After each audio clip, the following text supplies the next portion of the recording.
the Lord. Hallelujah. I want to welcome everyone to today's Sunday Bible School. We thank God for the gift of life. We thank God for counting us among those that will be alive to witness a beautiful day like this. It's not by our righteousness, it's just by the mercy of God. So we return all the glory, honor, adoration to His holy name. So as we go into today's class, let's bow down our heads as we pray. Our everlasting Father, we thank you so much this morning for the gift of life. Thank you for the salvation of our souls. Thank you for loving us so much that you gave your only begotten Son, Jesus, to die for us on the cross of Calvary.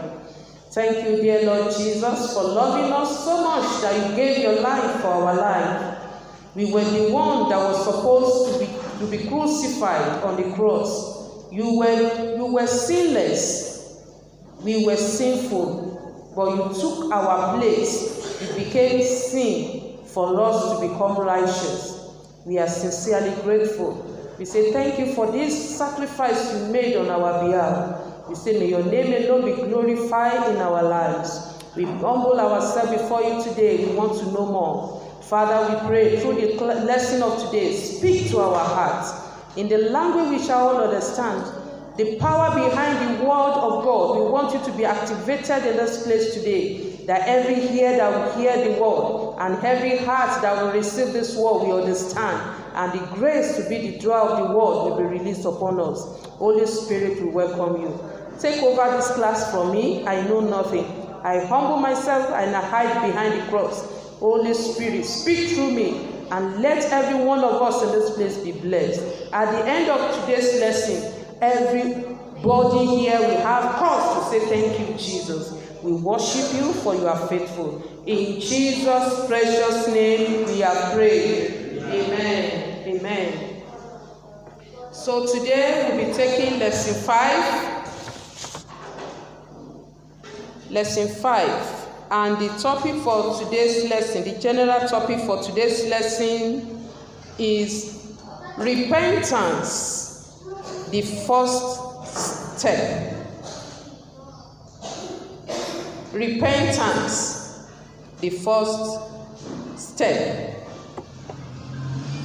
The topic for Adjo says, repentance comes before forgiveness. Repentance comes before forgiveness. Our topic for youth, repentance is the first step to salvation. Repentance is the first step to salvation. The topic for intermediate, now is the time for salvation. Now is the time for salvation. So let's take our memory verse together. Let's start together. He who covers his sin will not prosper, but whoever confesses and forsakes them will have mercy. Whosoever confesses and forsakes, those two words are very powerful in that verse. You have many people that are confessing, but they are not forsaking. We receive mercy when we confess and forsake our sins. So today we have 4 parts in our lesson, and we've been on this topic for a while. We'll be talking about the fall of Adam and the consequences of his falling and how his fall affects us, being his descendants. As we all know that every man on this planet, every man was born a sinner. And in our previous lesson, we were told that no one will go to hell because he or she was a descendant of Adam, or because he or she inherited the sinful nature from Adam. Each and everyone will go to hell because reject the offer of Jesus that was given to us by God. So the choice is ours. The choice we make is very important, because after the choice has been made, then we have no power over the consequence. So that is why we are learning today, for us to have the full knowledge about the issue of repentance and salvation. We need to know that repentance comes before forgiveness. When we say, forgive me, but you need to repent before you cry, oh God, forgive me. You must know what you are repenting from. Why do you need forgiveness? But if you don't know, then forgiveness may not be given. So we have 4 parts. The first part of our lesson is breaking the barrier between God and man. Breaking the barrier between God and man. And we all know that the barrier that is between God and man is sin. The sin that separated us from God. So we want to see how we can break this barrier that is between us and God. If you are able to break this barrier, we should be in a better position to help those that still the enemy of God by the sin they are still committing.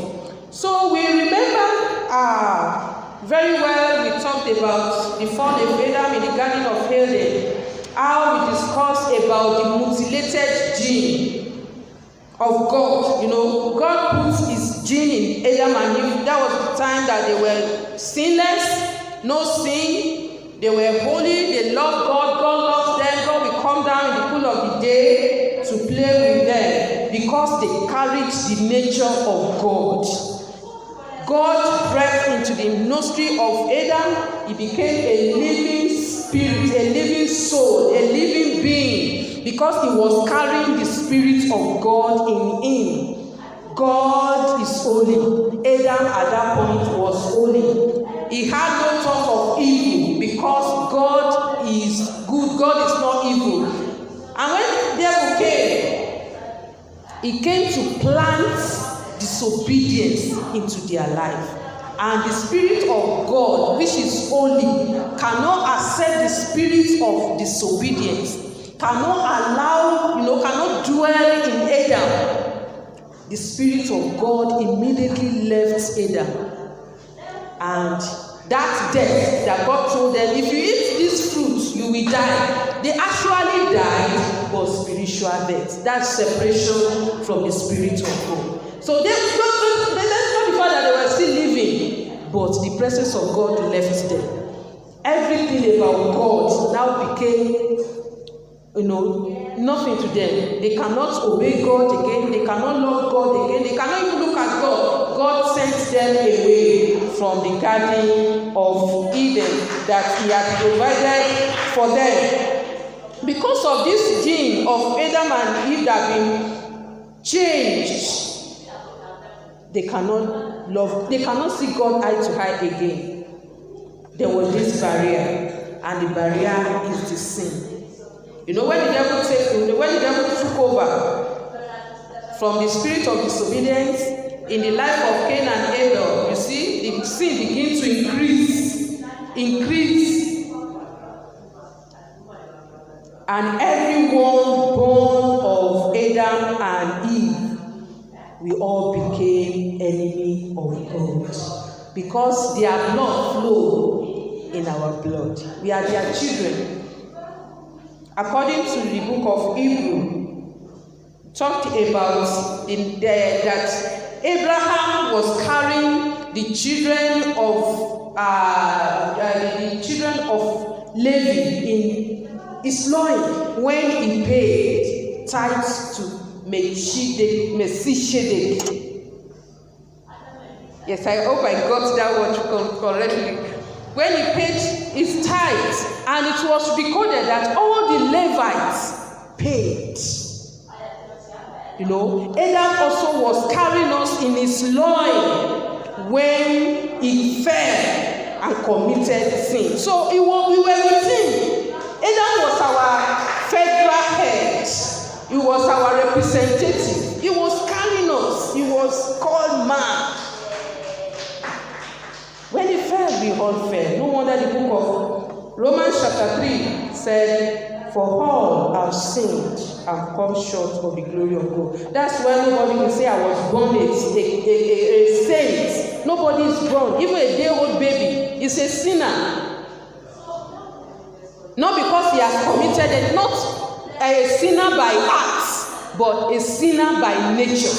The nature we inherited from Adam.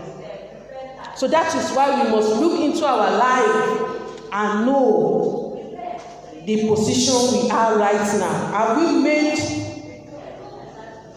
things right with God, or we are still deceiving ourselves? So if we read Genesis chapter 5,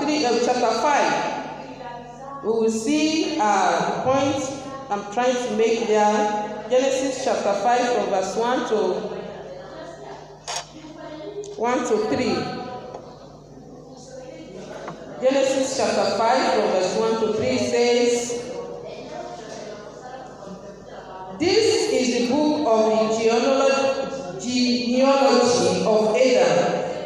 In the day that God created in the day that God created man, he made him the likeness of God. He created them male and female and blessed them and called them mankind. In the day they were created, and Adam lived 130 years and begot a son in his own likeness, after his image, and named him Seth. After he begot Seth, and the days of Adam were 800 years, and his sons and daughters. So all the days that Adam lived were 930 years, and he died. Sons and daughters, including us. So all of us, we are enemies of God as a result of our connection with Adam being the federal head. But we are not going to be destroyed, we are not going to be judged because of that. But if you do what is right, if you do what is needful, then we will be saved. We will be saved. Because of this, God was not happy. If you read the book of Genesis chapter 6, verses 5 and 6, God was sorry that he made man. God made man for himself, so that in the cool of the day we have someone to talk to, someone to relate with. But when sin came, God cannot visit Adam and Eve again. God sent them out of the Garden of Eden, and it displeased God for what Adam and Eve did. And God said in verse Genesis 6, verses 5 and 6, that he was sorry. He was displeased that he created man. He was not happy. And he decided to wipe off the mankind. But this time he found one person called Noah. Noah found favor before God, and him and his family was spared. In the book of Psalm 14 verse 2, the Bible says, God looked down and saw that no one was seeking him, and none was good. You will know the mind of God. God loves those that are seeking him. God loves those that desire him. God loves those that love him. Those that want more of him. He looked at the heart of man. He's desperately wicked. He's full of deceit. Full of wickedness. And God will always say, and I created Adam in a perfect state. I made him whole, holy. but he was deceived. He received that evil seed from the devil that changed everything that God created.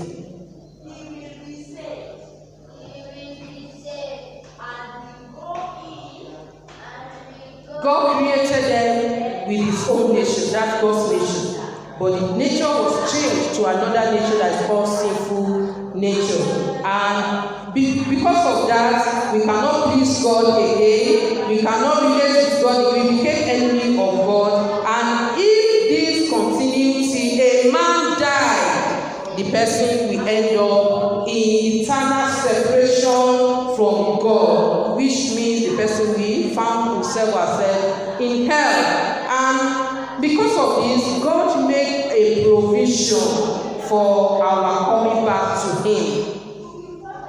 When Peter preached on the day of Pentecost, the people were caught into their hearts and said, what shall we do? What can we do to become a friend of God? What can we do to make God happy? We don't want God to be sorry that he created us. We want to be a friend of God. We don't want to be an enemy of God. We want this barrier of sin to be broken. What Peter told them is the only way, the only name that can save mankind is Jesus. Jesus Christ. Why Jesus Christ? We say anyone born of a woman is a sinner. But Jesus was born of a woman. But what God did was he cut that bloodline of Adam.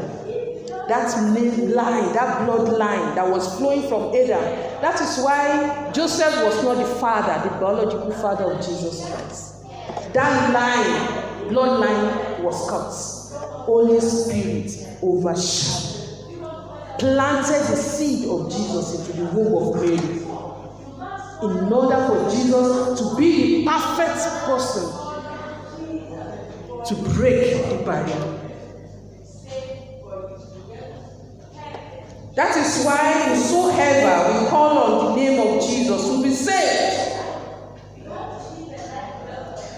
The name of Jesus is in the blood he shed for us. As many that we have sent that sacrifice that was done on the cross of Calvary will be saved.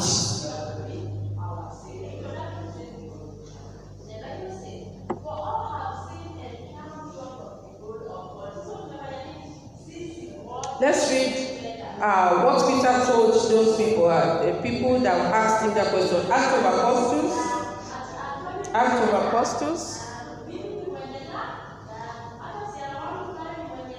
chapter 2, 37 and 38.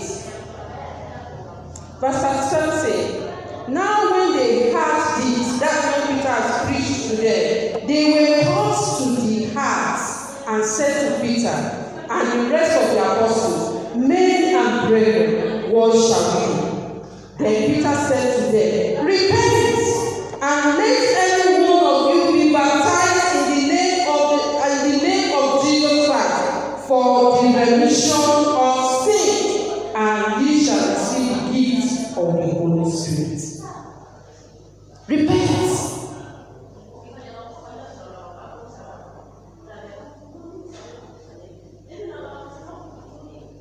The book of Acts of Apostles, chapter 4, verse 12. There is only one name that will be given to us to be saved, and the name is Jesus. He entered the holiest of holy once,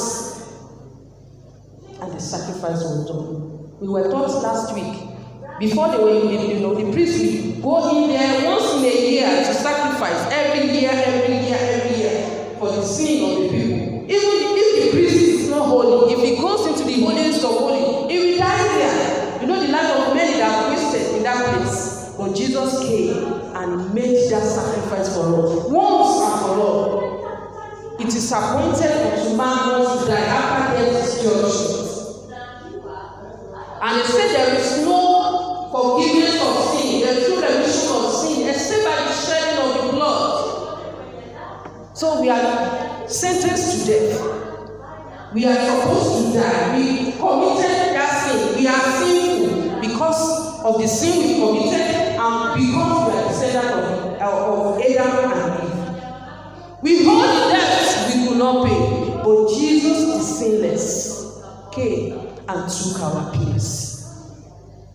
He took our place. There is this song I love so much. He paid the debt he did not hold. I hold the debt I could not pay. I needed someone to wash my sins away. Now I can sing a brand new song, Amazing Grace. Lord Jesus paid the debt that I could never pay. He paid. He paid. All we want to do is to repent and accept Him into our hearts. And when we accept Him, we allow Him to rule our hearts. We obey Him. Then we are His. We are saved. The barrier is broken when we accept what He did. You say you are a sinner. You are supposed to be crucified. Step aside. This is my position. Take my position. Let me take your position. Why are we still carrying the burden of sin when Jesus has paid it for us? Just like the president of a nation, the president of this country went to Kenyatta Hospital and said, "Oh, the people that are here, they are owing debts. As many that will come for this, that will be owing, I've paid for all of you." He has paid. And so we say, "Hey, the bill is 1 million. I'll be running here to look for money to pay." When someone has already paid, all we need is to key in into what Jesus did on the cross. It's just to key in, and the barrier between us and God will be broken, and we'll become a friend of God again. But remember, it's personal. Your father cannot do it for you, your mother cannot do it for you. It is personal. Personal.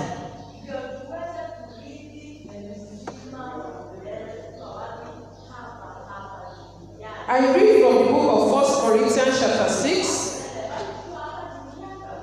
1 Corinthians chapter 6 from verse 15 to 17. Do you not know that your body are members of Christ Himself? Shall I then take the member of Christ and unite them with a prostitute? Never. Do you not know that he who unites himself with a prostitute is one with her in body? For it is said, the two will become one flesh. But whoever is united with the Lord, that's where I'm going. But whoever is united with the Lord is one with Him in spirit.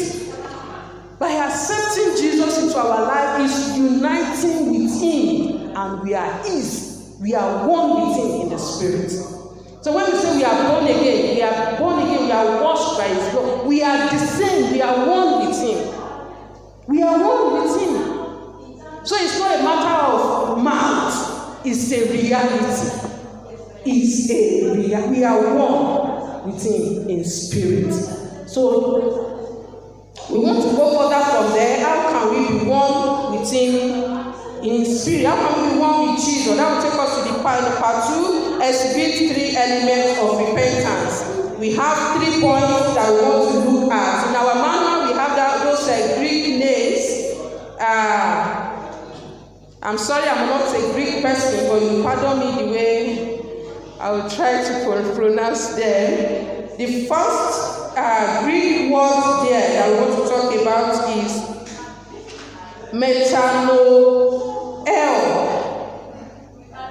This word expresses a reversal of our thinking. What we have been thinking about ourselves, the way we have been looking at ourselves. When we have been looking at ourselves as a good person, you know, every sinner out there, they themselves as sinner. If you call them sinner, they'll be angry. Why? Because that knowledge has not dawned on them that they need a higher power to help them. One day, when they will receive, maybe through message, preaching the word of God, or someone go to them to preach to them, or they are listening to a message on the TV, and their understanding is open, and they will know that their mind, like rewinding it, they will now look into their lives, compare with the word of God, and they will be able to see who they really are. Oh, then they will know. So I've been living like this, so I'm sinful, so I'm corrupt, I'm depraved. Oh, that's the first element that will happen. The day you'll be able to know that you are sinful, you are a sinner, that day is very, very important. You acknowledge that you are a sinner. You know what you tell you? Sinners, if you see someone that is a prostitute and are you a sinner, he will tell you I'm not a sinner. He will tell you I'm a saint. I go to church. But a day that the knowledge of who he or she is will come in, will dawn on him and compare his life with what the scripture and God says he or she really is, then know that, oh, I'm falling short of the standard of God. So God is angry with me. So if I continue like this, I will end up in hell because of the separation between me and God. That reality, that knowledge, maybe the person now will realize, oh, I've been a sinner by nature that I inherited from Adam. I'm also a sinner by my acts, all that I do. That's why you see people, when they come to that consciousness, you see them crying. Someone that killed someone that lied against someone, that sent the person to life imprisonment, someone that stole in a company that the company has shut down, so many horrible things. You will see people, when they come to that point, they become restless. It's a point everyone must go through. When you really know that you're a sinner, that you acknowledge yourself as a sinner. So it's not stopping there. After acknowledging, knowing that now I know that I am a sinner, the next word is metameloma. This one emphasizes regret and sorrow.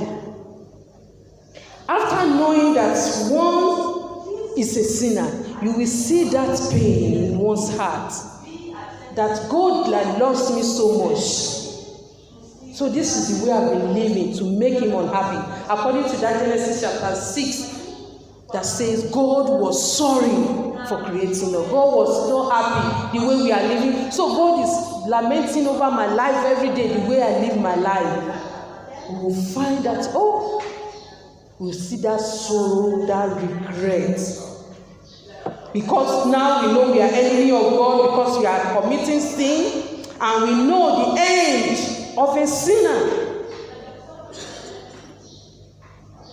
We can establish this in the life of Judas Iscariot in Matthew chapter 27, verse 3. Matthew, let's go to Matthew.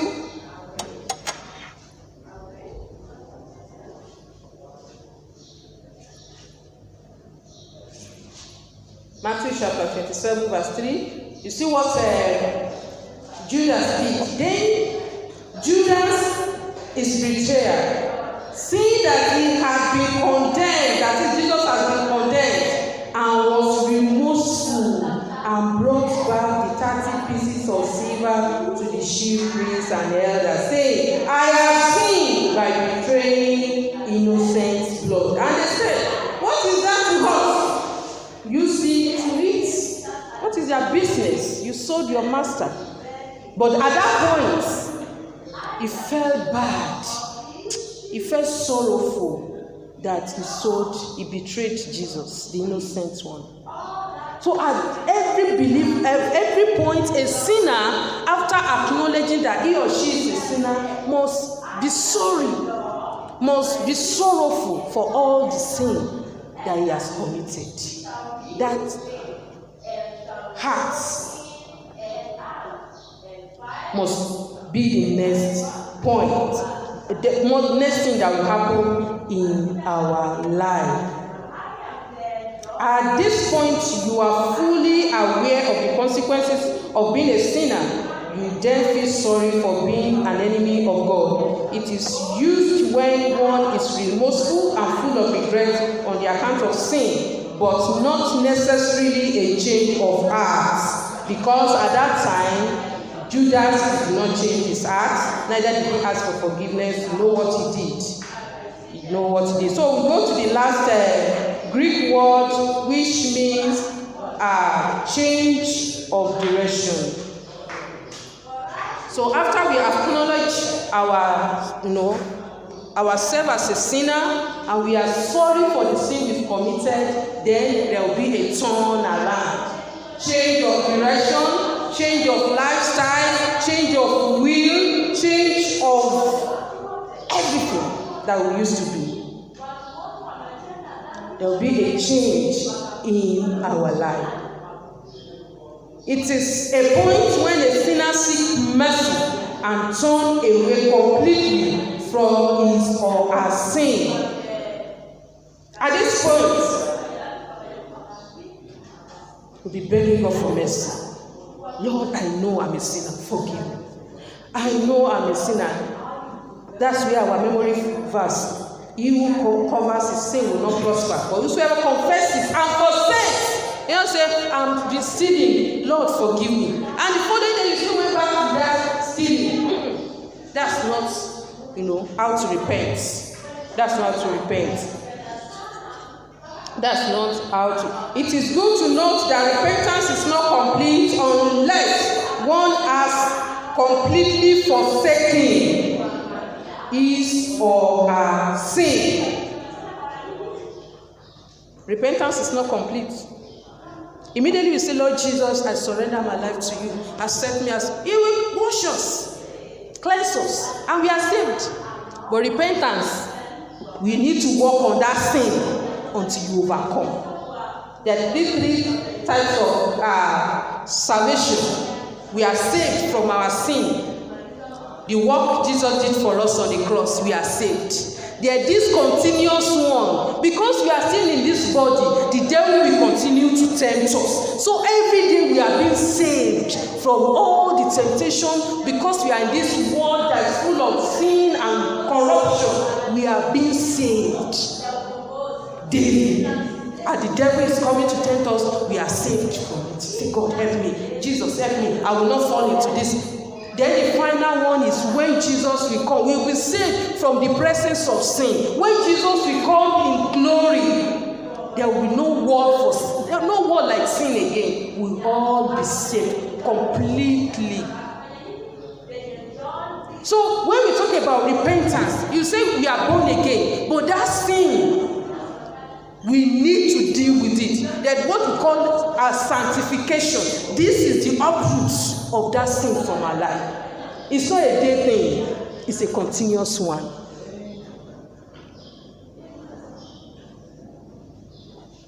So these steps are very important. When we now change, when we confess our sin and we forsake it, then little by little you begin to see a new person. Salvation happens inside, but people begin to see the results outside. So we go to the next part, the third part. What is genuine repentance? What genuine repentance entails?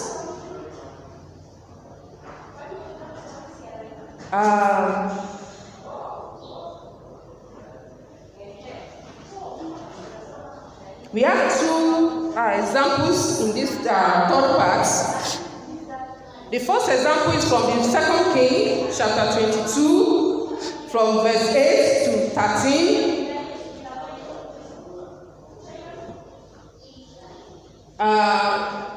Second King,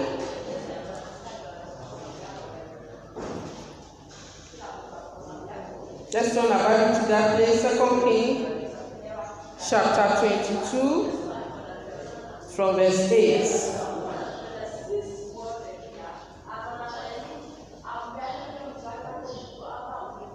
Then Hilkiah the high priest said to Shaphan, and he read, verse 8. Then Hilkiah the high priest said to Shaphan the scribe, I have found the book of the law in the house of the Lord. And Hilkiah gave the book to Shaphan, and he read it. If you read down this story, we'll find out that when the high priest Hilkiah found this book, he told the scribe Shaphan, and when they read it, it's not only the book of the law they found in the house of God. They found, if you were to read down to maybe verse 22, there. When they found money in the temple of God, and they found the book of the law. Interesting to know that they gave money to those that care for money, and they kept the book of the law, the Bible, the script, the scroll, and they read it. At the end, they took it to the King Josiah, and they told King Josiah, we have found the book of the law. They read it to the king, but they did not understand. They didn't know what it means. And they were sent to a prophetess Huda. The scribe, the priest, even the high priest read the book of the law. They did not understand. That is not in our class today, but when I was reading it, I felt, wow, a woman of God. The king will not understand. The priest, the scribe. They needed someone that has that connection to interpret the word of God. Women in the house, we are not limited. What we need is to make ourselves available to be used by God. And when they went to Huda, prophetess Huda gave what the Bible, the book of the law, what God was saying at that time, that God is angry with the people of Judah. They should tear their clothes. They should go before God in humility to seek the face of God, to pray, to fast for God to forgive them. The same they did. The people of Judah, their king, the whole nation, led by the king, humbled themselves, tore their clothes, and wept.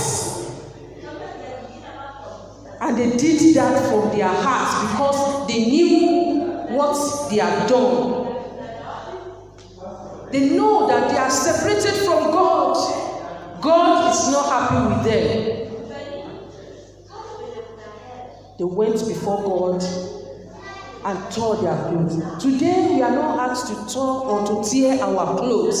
We are to tear our hearts, to rend our hearts, to let God know how sorrowful, how sorry we are for all that we have done.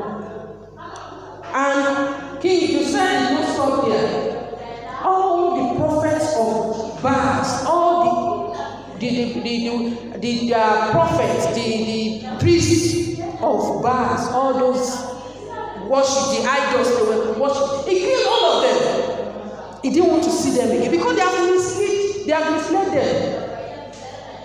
Now that they are returning to God, whatever that will entice them back into that sin, they don't want to see. They killed all the prophets, the evil prophets, and they destroy all the idols. What is that telling us? By the time we say we are repenting, Lord Jesus, come into my heart.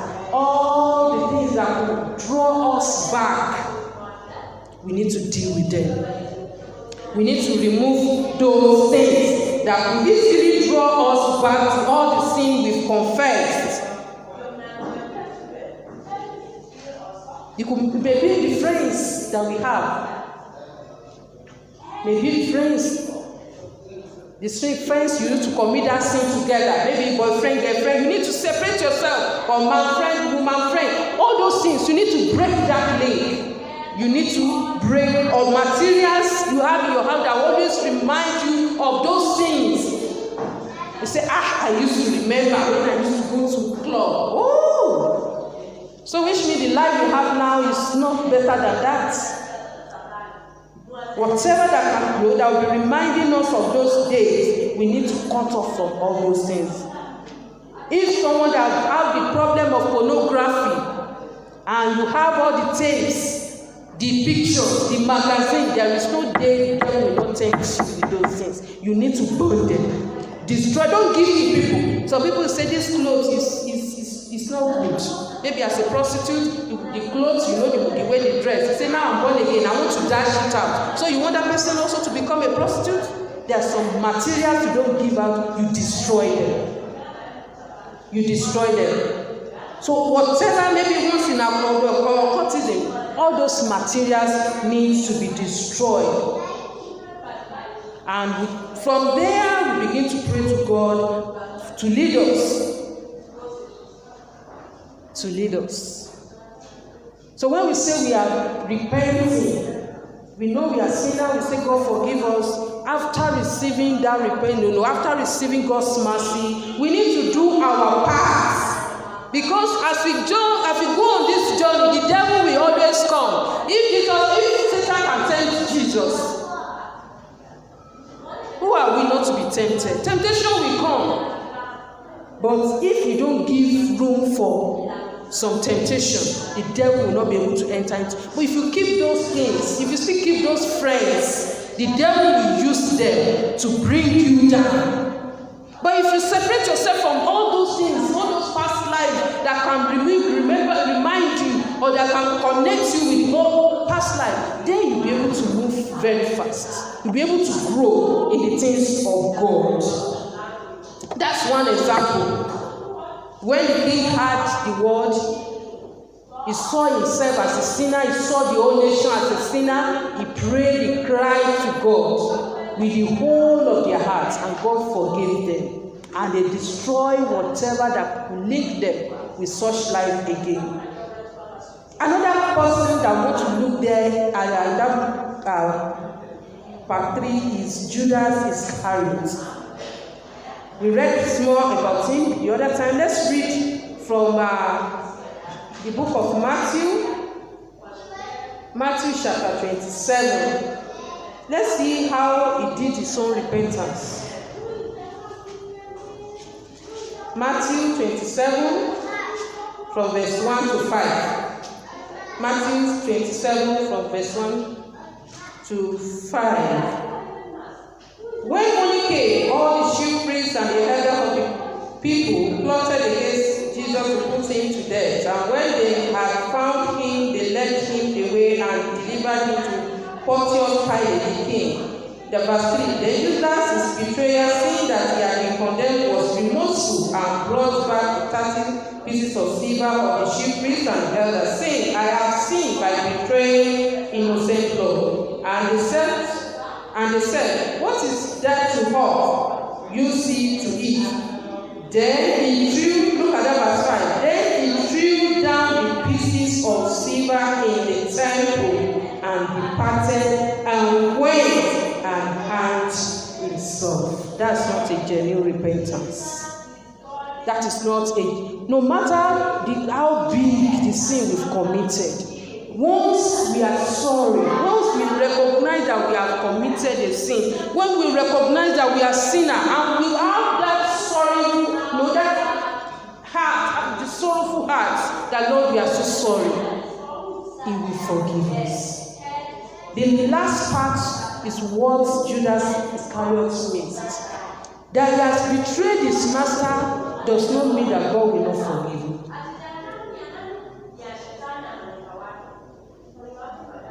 Peter denied Jesus 3 times, but he cried for mercy, and he was forgiven. It became the rock upon which the church was built. But Judas got it wrong. He felt he was the worst person that ever existed on this planet. He saw himself that God can never forgive him again. The only thing he could do to himself is to go and commit suicide. No sin, no pain in our life should push us to go and commit suicide.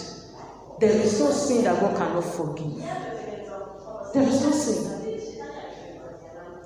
He got from the party, he got to the first party, acknowledged that he has done wrong. Part 2, he was sorrowful. The last part is just to turn. But he missed that. Instead, he killed himself. He killed himself. But King Josiah, the nation of Judah, they recognized they were sinners. They went to the second one, they told their God to really show to God that they are sorry. And the last part, they changed by destroying the idols and the priests serving on the altar of the idol. 2, events. The last part, very, very important. It was there Judas missed the mark. He killed himself. He killed himself. So, children of God, whenever we find ourselves in any situation, please, no matter how severe or no matter how big the sin may be, go to God, seek His forgiveness and mercy, and determine never to return to your vomit, and God will have mercy. So,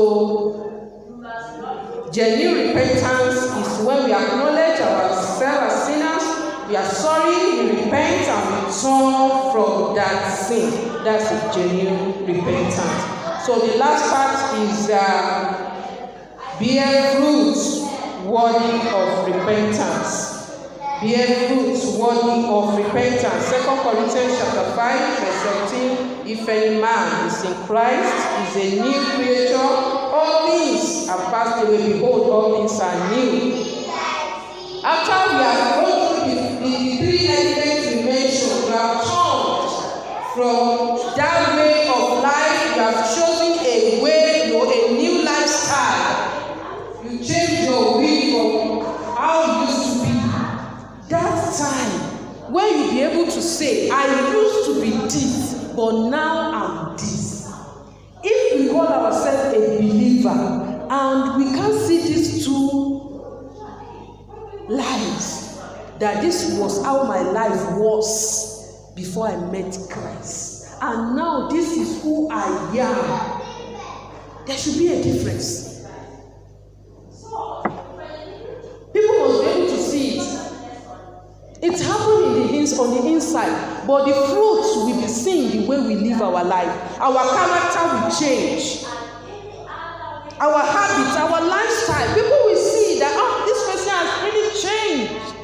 But if the way you are living now has been the way you've been living, no difference. The way you talk to people, the way you relate, the way you do your things, then we need to check it. We need to go back to the cross. We need to go back. We need to go back. We need to go back.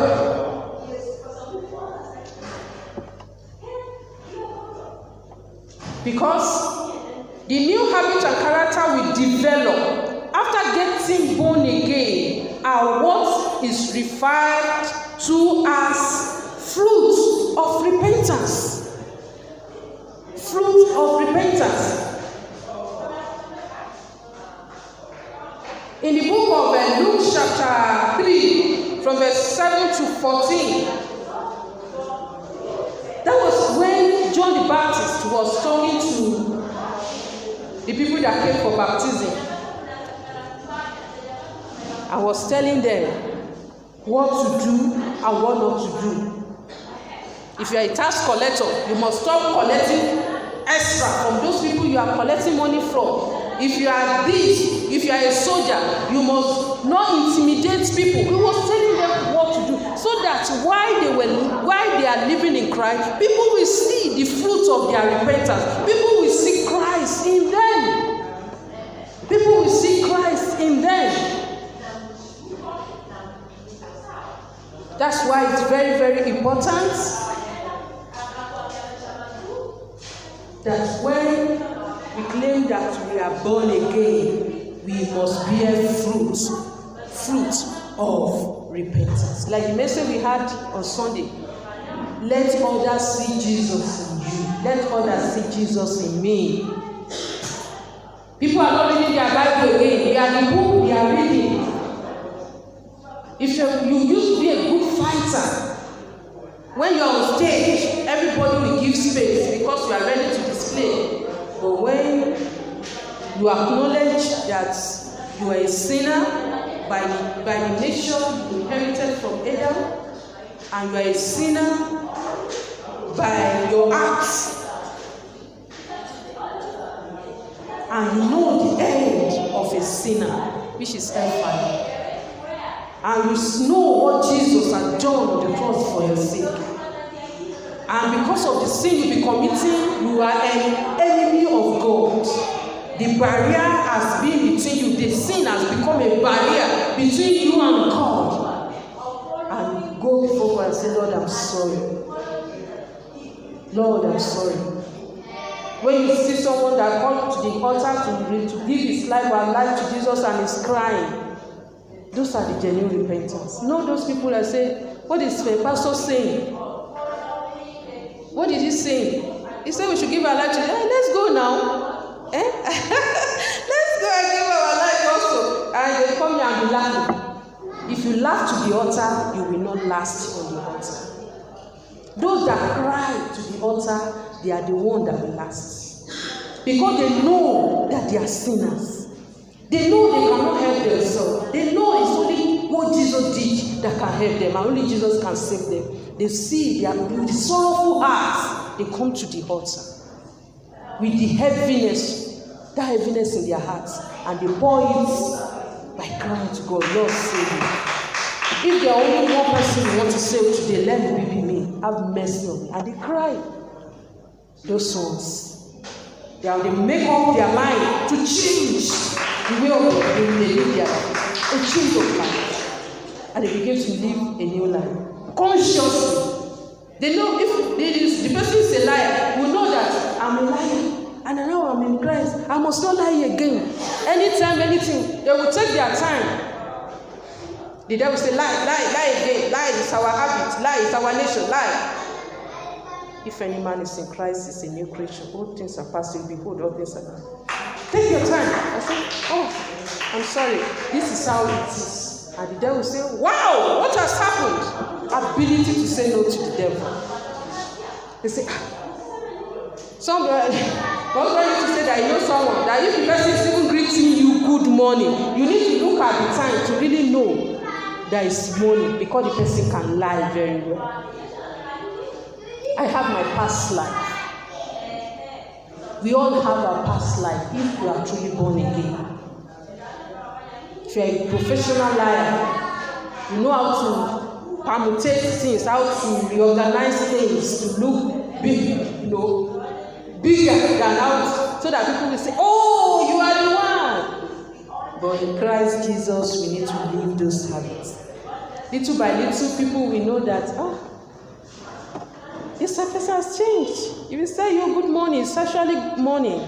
Wow. They may not tell you at the beginning, but later, people will be able to say, I heard the story of someone working in a company, a genuine born-again child of God.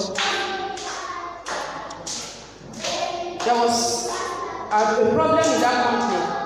There are some people that duped the company of certain amount of money. And when the police came to arrest all the staff, we will not believe that all the staff were saying something. Police carry us, we know we are not good, but this brother cannot do it. Don't arrest this brother, arrest us, all of us, but don't arrest this brother. Fruit of repentance. They have lived that Christ out that they can actually see Christ in him. That we know we are bad. That's why we should know that people we are working with, where we live, they are watching us. We know we are bad, but not this brother. Don't arrest him. Can people say that to us? That, this one, she's a child of God indeed. He's a child of God indeed. Can anyone say that about us? Ourselves, are we really convinced you are born again? Because you need to start with yourself. You are not sure. Was there any time you know you were a sinner and you are washed with the precious blood of Jesus and now you are a new creation in Christ and you consciously watch the way you live your life? You know where you were weak, where you were committing sin there, and you concentrate on those areas to change, to have a new life. It's determination to live for God. It's a determination. In conclusion, without genuine repentance, no one can be saved, no matter how morally sound they may be. The Bible says all our righteousness is like filthy rag. Once you have realized that you are a sinner and come to God for forgiveness, He will not deny you, but you need to realize that repentance is not complete until sins are completely forsaken. It's a journey. We cannot achieve it in a day. It's a journey. But how determined you are, determine how soon you overcome and forsake those sins. Some say, there's no way we can be perfect, so continue to pass. Forever you will not overcome that sin. But when the day you say, this sin, you are not supposed to be new. I am a child of God and I need to live a life of Christ in prayer, in fasting, because of this sin. No. This sin must not have mastery over me. It must not have dominion. I'm in Christ Jesus. But if you accommodate, the devil will be happy. Yes, let's continue our life. That's why you will not see any difference in your old life and your new life.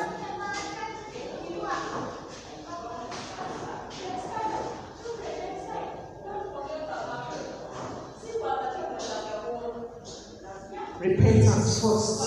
When we repent genuinely from the heart, and God sees our heart that you are ready to forsake the whole life, we receive mercy, we receive forgiveness, we are born again. Begin to live out the fruit of repentance. The fruit of repentance. I pray God will help us in the name of Jesus. Today's lesson is a lesson, no matter how many years you have been in Christ, if that is not settled, please let's go back to the cause. If you can't see any change in your life since you have, with your old life and the new life you are living in Christ, if you are even stayed 50 years in Christ, please go address, because it's the foundation. It's the foundation. I pray God will help us in Jesus' name. Let's bow down our heads and talk to God. Know yourself, I know myself. Are you born again? Are you a new person in Christ? Has old life left? Has deeds or you are still the same? Pray to God and say, Lord, I know I am a sinner.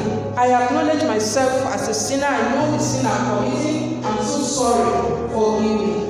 I repent today. I forsake all these things. Mention those things and say, Lord, I forsake them. Lord, have mercy on me. Forgive me. Bless me. Wash me with the precious blood. Pray that prayer in the mighty name of Jesus.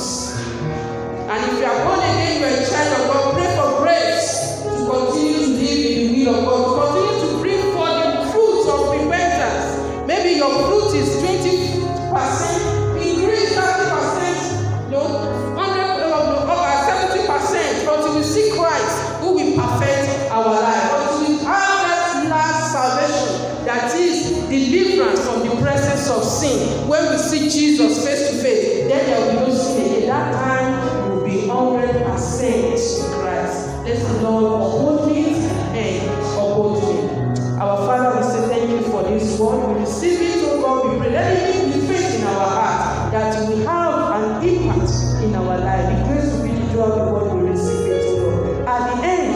Lord Jesus, we pray that this lesson of today will justify us. This word will not condemn us. We receive grace to be the joy of the world. We worship you, Jesus, forever your name be praised.